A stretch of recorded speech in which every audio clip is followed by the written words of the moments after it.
편하게 가서 저쪽에 가셔서 편하게 예배 드리시기 바랍니다. 서로 축복하십니다. 새해 복 많이 받으세요. 히브리서 11장을 가리켜서 무슨 장이라고 그래요? 믿음장. 그래서 시작이 앞에 무엇으로 그렇게 나오죠? 믿음으로. 1절부터 쭉 이렇게 보시면은 사람 명단이 16명이 나옵니다. 근데 16명의 명단 가운데 두 가지 특징이 있어요. 첫째로 부부로 나오는 명단이 딱 두 사람이 있습니다. 누구일까요? 아브라함과 사라입니다. 또 하나 여성의 이름이 두 사람 나옵니다. 사라하고 또 한 사람이 여성의 이름이 나오거든요. 누구일 것 같아요? 기생 라합입니다. 이게 이제 히브리서 11장의 특징 가운데 하나거든요. 근데 성경에 이제 부부로 등장하는 케이스가 많이 성경에서 우리가 접할 수 있는데, 그 부부 가운데 참 믿음으로 하나님의 복을 받아서 하나님 앞에 잘 쓰임받은 부부가 있고, 또 그렇지 않는 부부가 있고 그래요. 예를 들면 신약에 여러분 가서 보시면은 브리스길라와 아굴라, 참 이 부부는요 고린도에서 바울을 만나서 바울의 너무 귀한 믿음의 동역자, 선교의 동역자, 사역의 동역자. 그래서 심지어 바울이 그렇게까지 이야기합니다. 저들이 나를 위하여 목을 놓을 정도로. 그러니까 이 브리스길라 아굴라 부부하고 바울의 관계가 어떤 관계였는가? 목회자들은 그 기도를 많이 하거든요. 하나님 내 목회 현장에 브리스길라와 아굴라 같은 부부 많이 보내주세요.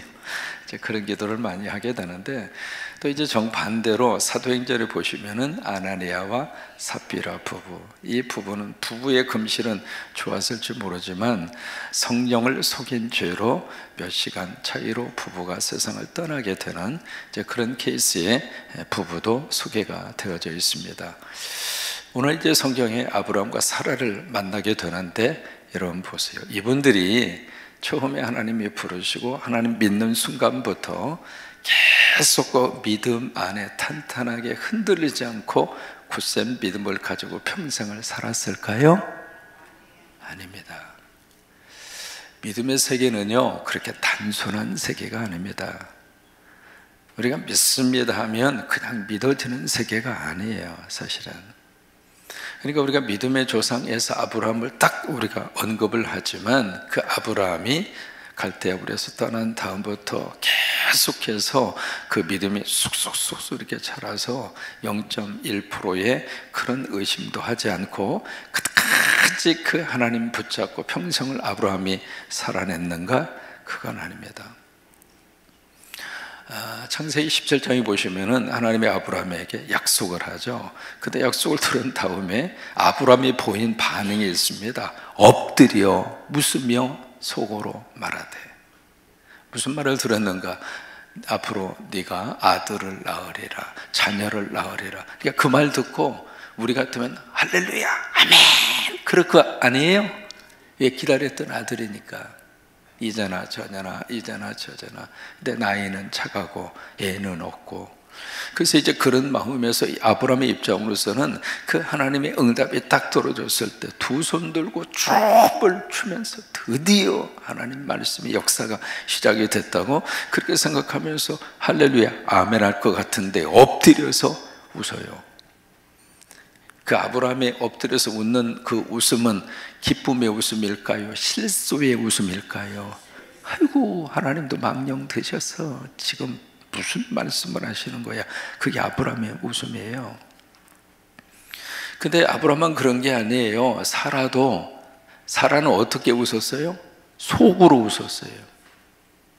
아브라함은 드러내놓고 웃었고요, 사라는 속으로 웃었어요. 그래서 그 다음에 무슨 일이 벌어지느냐면 하나님과 아브라함 사이에 웃음 논쟁이 벌어집니다. 하나님은 그러잖아요. 너 웃었지? 안 웃었는데요? 네 마누라 웃었잖아. 안 웃었어요. 이놈, 내가 봤는데 안 웃었다고 그래? 그래서 그 유명한 웃음 논쟁이 거기서 하나님과 아브라함 사이에서 일어나고 있습니다. 여러분, 이 사람이 믿음의 조상이라는 거예요. 신앙생활 하시다가 흔들리는 거 괜찮아요. 왜? 사람이기 때문에 흔들릴 수밖에 없어요. 성경 읽으면서 성경 말씀 속에 캐션 마크를 붙이는 것은 당연한 거예요. 이 캐션 마크 없이 성경을 쭉 읽고 가시다가 딱 막히면 거기서 더 이상 진도가 못 나가요. 그러니까 아브라함이라 할지라도 사라라 할지라도 이 엄청난 사건 앞에서 그걸 아멘 하기가 쉽지가 않았다고 하는 거예요. 이런 아멘은요 그냥 습관적으로 할 수 있는 말이 아닙니다. 정말 마음에서 우러나오는 그 아멘은요 깊은 어떤 이성적인 그리고 인간으로서의 권위와 갈등의 마지막 고백으로 터뜨릴 수 있는 단어가 아멘이에요. 결국 이제 그렇게 웃었던 이 사람을 하나님 뭐라 그래? 아 그래 웃었어? 그래? 내가 진짜 웃음을 내가 너에게 주겠다. 저는 여기서 하나님이 너무 좋아요. 우리는 믿지 못해서 피식하고 웃는데 하나님은 그 웃음을 그래? 웃고 싶지? 그러나 지금은 어이없는 웃음을 웃었지? 진짜 웃게 해줄게. 그래서 우리 아버지예요. 아버지는요 자식이 어떤 모습을 보이든지 간에 마지막은 아름답게 매듭을 지키고 싶은 것이 부모예요. 그렇죠? 그래서 마지막은 다 주고 가잖아요. 왜? 자식이기 때문에. 그런 것처럼 하나님께서도 이 아브라함과 사라에게 그들은 실수의 웃음을 터뜨렸지만 엎드려서 웃고 속으로 웃고 그런 웃음을 터뜨렸지만 하나님께서는 내가 너희로 하여금 진짜 웃음을 주겠다. 그러고 나서 그 아들을 낳게 하시고 그 아들의 이름을 이삭이라고 주었잖아요. 그 이삭의 뜻이 뭐예요? 웃음이라고 하는 뜻이에요. 웃음. 여러분 예수 믿으시고요 믿음의 그릇에다가 웃음을 담고 사셨으면 좋겠어요. 하나님이 담아주고 싶은 하나님이 거룩한 축복은 웃음이었어요. 그래서 예수 믿고 기쁘게 살고 예수 믿고 감사하게 살고 이번 명절에도 속상하는 일 있으면 절대로 속상하지 마세요. 자식이 속을 뒤집어 놓으면 뒤집어 놔라. 나는 예수님 때문에 웃고 살란다. 이런저런 것 때문에 이렇게 좀 마음이 우울할 수 있는 그런 때가 있습니다만 그럴 때에도 나 예수님 때문에 이번 명절 행복하게 지낼 거야. 그리고 행복하게 지낼 수 있는 비결 주일날 말씀드렸죠? 어떻게 하세요? 하고 뭘 열어요? 지갑을 열어. 그러면 돼. 그러면 오늘 여기 이제 사라의 케이스를 딱 이야기하잖아요. 자, 성경이 어떻게 말씀을 하고 있는가? 오늘 본문으로 들어가서 11절입니다. 같이 읽겠습니다. 믿음으로 사라 자신도. 자, 여기 보세요. 믿음으로 사라 자신도 라고 하는 이 단어 속에 아브라함이 들어갈까요? 안 들어갈까요? 들어가는 거예요. 부부예요, 부부. 사라 혼자만 이야기하는 게 아니에요. 그러니까 믿음으로 사라 자신도 그렇게 말씀을 하셨을 때 부부를 함께 여기서 엮어서 말씀을 하시는 거예요. 그래서 믿음으로 사라 자신도 나이가 많아서 뭐 했어요? 단산하였어요. 무슨 얘기냐면 신체적으로 육체적으로 아이를 임신할 수 있는 가능성이 끝났다 그 말이에요. 이것을 로마서 4장으로 가서 보시면 이 히브리서 11장 오늘 본문의 말씀을 로마서 4장 17절, 18절, 19절, 20절, 21절에서 다시 한번 이걸 언급합니다. 그래서 로마서에서는 어떻게 말씀을 하셨는가? 아브라함도 죽은 자 같았고 사라도 죽은 자 같았다 그렇게 표현합니다. 죽었다 그 말이 아닙니다. 죽은 자 같았다 그 말이에요. 왜냐하면 사라 언니의 나이가 몇 살이죠? 90이잖아요. 나이 90이면 이미 아이를 낳을 수 있는 임신의 가능성이 있어요? 없잖아요. 여자분들만 한번 대답을 해보세요. 나이 90에 애 낳는 분 보셨어요? 없잖아요. 그러니까 나이 90에 이미 살아도 이미 신체적으로 아이를 낳을 수 있는 가능성이 사라졌기 때문에 죽은 자 같았다 그렇게 이야기했고 아브라함도 나이가 몇 살이에요? 나이 100살에 부부관계 할 수 있어요? 하시는 분 계세요 혹시? 이게 쉽지가 않거든요. 나이 100살에 무슨 힘이 있어서 하겠어요? 그러니까 아브라함도 죽은 자 같았고 사라도 죽은 자 같았다 그 말이에요. 근데 그것을 히브리서에서는 오늘 그렇게 표현을 하고 있거든요. 나이가 많아서. 세월이 지나면 어쩔 수 없어요. 세월 앞에서 이길 수 있는 장사가 있겠습니까? 어제 이제 그 99세 한국 나이로는 100세 되신 분, 그 어머니 세례를 좀 받게 해줬으면 좋겠다고 그래가지고 신방을 가서 보니까 누워 계시더라고요. 같이 이제 아멘 하세요 그랬더니 그 따님이 할렐루야 아멘을 다 훈련을 시켜가지고 아멘 할렐루야. 그래서 이제 어제 예수 영접하시고 그리고 이제 세례 받고 그리고 성찬 잡수시고 참 진짜 아멘입니다. 누워 계셔서 그래서 언제부터 누워 계셨어요? 그랬더니 7년 전부터 누워 계시더라고요. 그러니까 나이가 백수 정도 되니까 이제는 거동하기가 힘든 거예요. 성찬님께 드리는데 이렇게 떡을 딱 입에다가 넣어드리니까 이게 오물오물하면서 이제 가만히 있으면 침이 이렇게 고이면 녹거든요. 근데 그것조차도 힘드신 거야. 그래서 이제 주사기로 이렇게 뭐 잡수실 것을 입에다가 넣어드려서 그것을 드시도록 그렇게 하고, 포도주는 이제 액체니까 쏙 하고 쏙 들어가더라고요. 제가 그걸 보면서 성찬 먹을 수 있는 것도 참 행복하구나. 이게 세월이 지나니까 성찬도 안 넘어가더라 이 말이에요. 그 조그마한 그 떡 그것도 입으로 오물오물 삼키지를 못하시더라고요. 그러니까 나이 들어가면 그래요. 나이 들어가면. 그러니까 나이 먹기 전에 지금 먹고 싶은 거 있으면 먹으라 이거야. 제 말을 그냥 듣고 흘려보내지 마시고요. 우리 인생에 있어서 가장 소중한 시간은 지금이에요. 세 가지 금 중에 최고는 지금이라고 그러잖아요. 황금도 아니고 소금도 아니고 지금이라고. 지금 내가 누릴 거 있으면 누리시고, 지금 먹고 싶은 거 있으면 먹고, 지금 하고 싶은 거 있으면 하시고, 그렇게 사셔야 나중에 나이 들어서 후회가 덜 해요. 그러니까 살아도 나이가 많이 먹다가 보니까 이미 아이를 가질 수 있는 가능성이 다 끝나버린 거예요. 그래서 단산하였으나, 그 다음이 중요합니다. 11절을 보세요.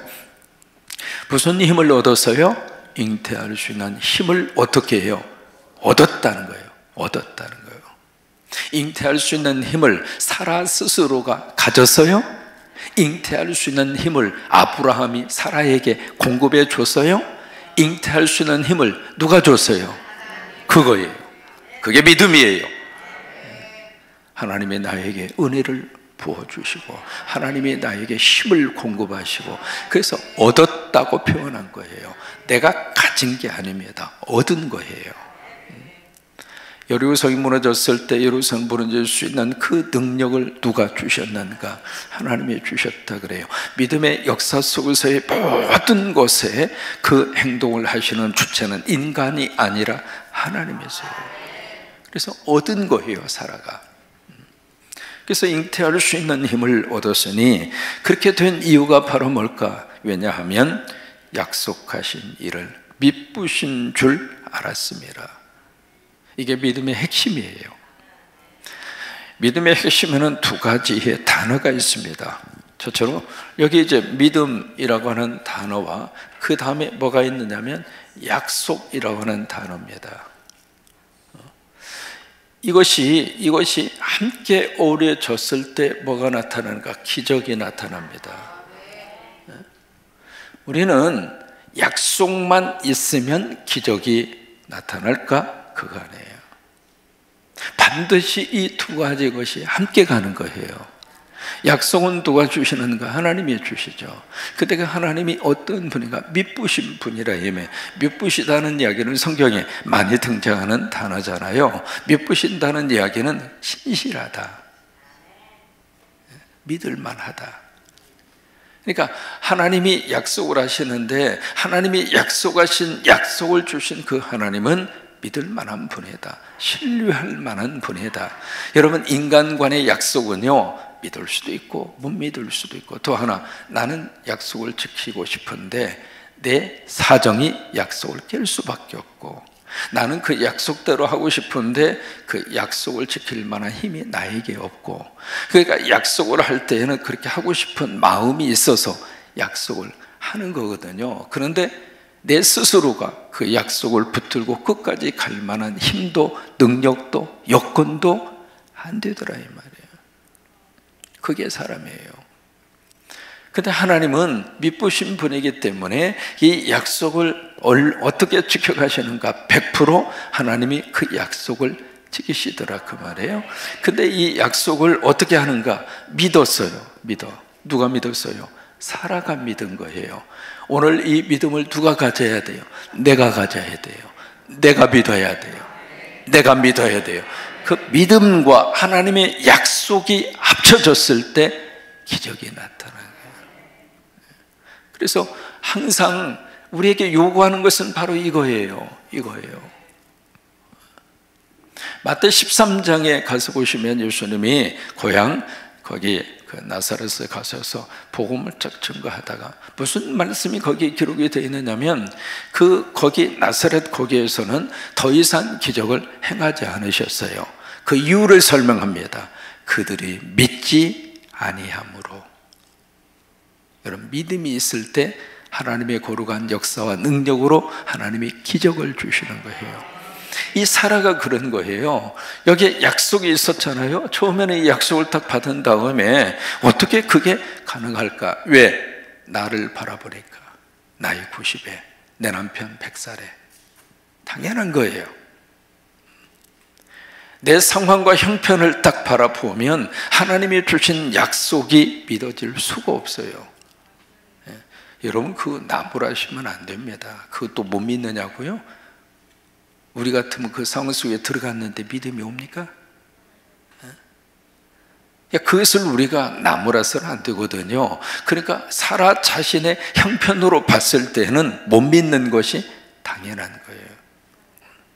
근데 이 사라가 뭘 믿었는가? 이 약속을 주셨는데 이 약속을 하신 분이 누구냐면 하나님이. 여기서부터 달라지는 거예요.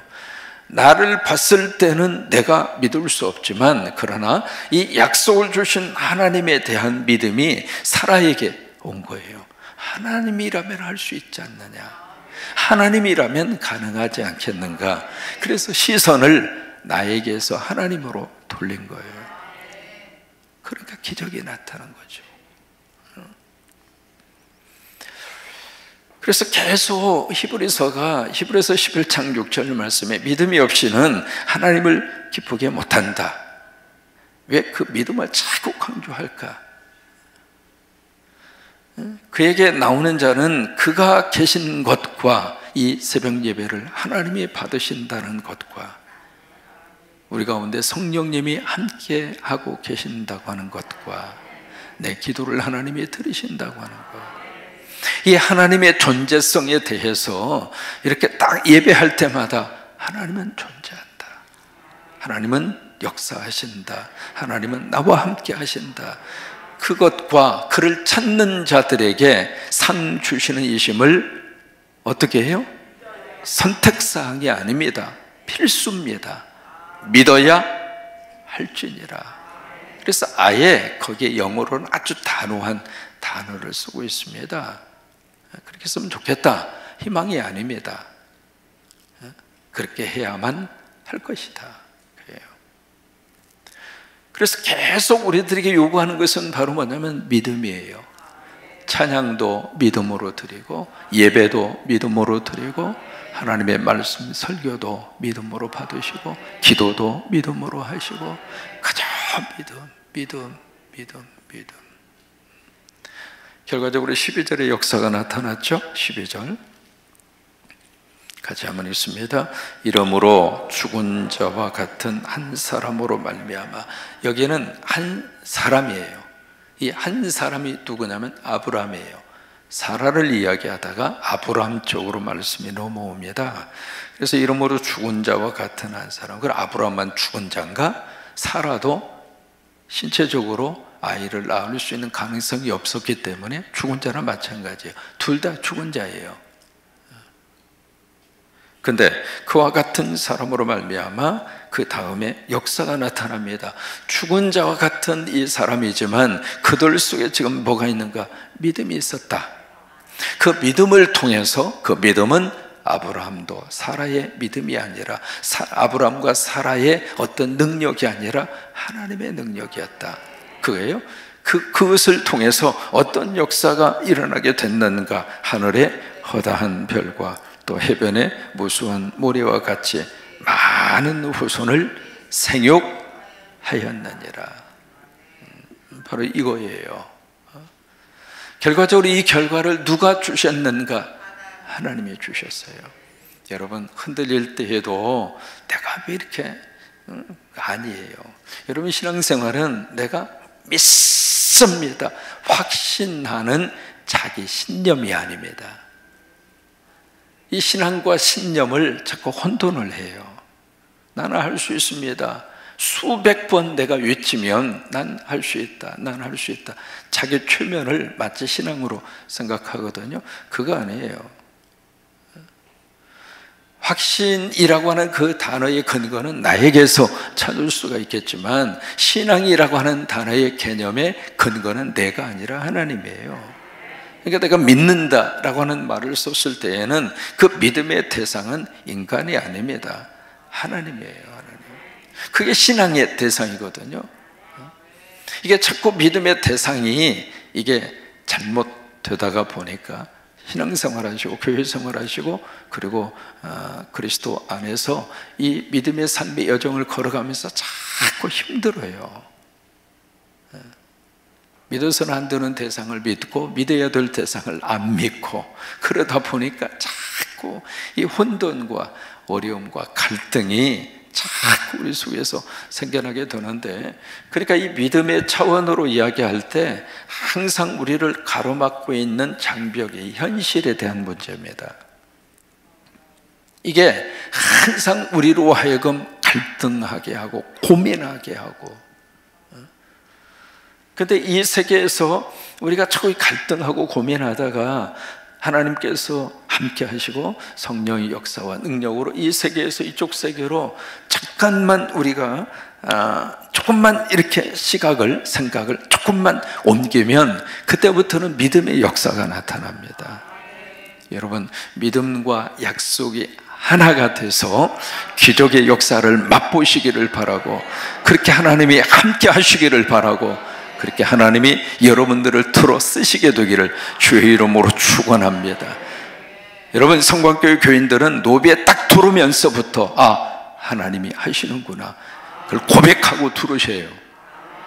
십자가 113개를 보시면서. 인간이 할 수 있는 능력이 아니잖아요.